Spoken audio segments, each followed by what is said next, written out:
Bonjour, je m'appelle Gérard Raz, je suis avocat spécialisé en droit des nouvelles technologies et en particulier en matière de protection des données. La société Rubis Capital a voulu sensibiliser, informer ses clients, notamment sur une clause particulière dans ses contrats et sur les obligations qui incombent au locataire et l'impact que peut avoir le règlement pour le locataire. Il est prévu dans cet article que préalablement à la restitution, le locataire prendra à sa charge et sous son entière responsabilité l'effacement des données et la déconnexion des équipements par du personnel qualifié.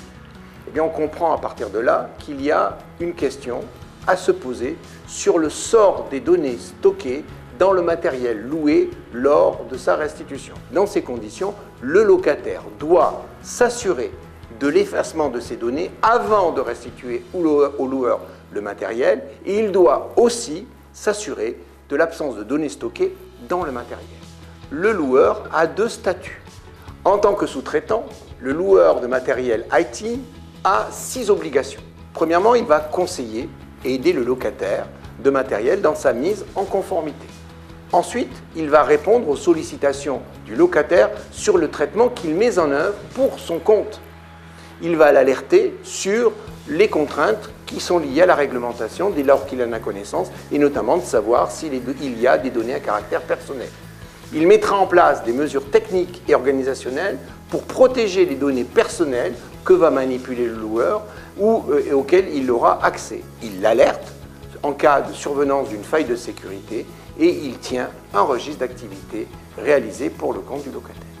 En tant que responsable de traitement, le locataire du matériel, lui aussi, a des obligations. Il va donner des directives au loueur sous la façon dont il souhaite que les données soient traitées, durée de conservation, destinataire des mesures de sécurité complémentaires.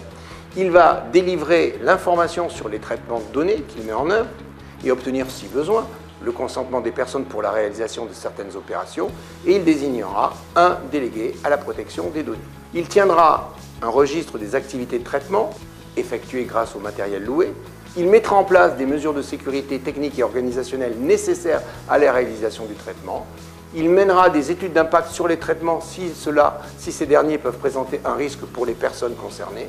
Et il alertera les autorités compétentes en cas de violation des données à caractère personnel. Enfin, dernière obligation, c'est la data gouvernance et la conformité par rapport au règlement général à la protection des données chez Rubis Capital.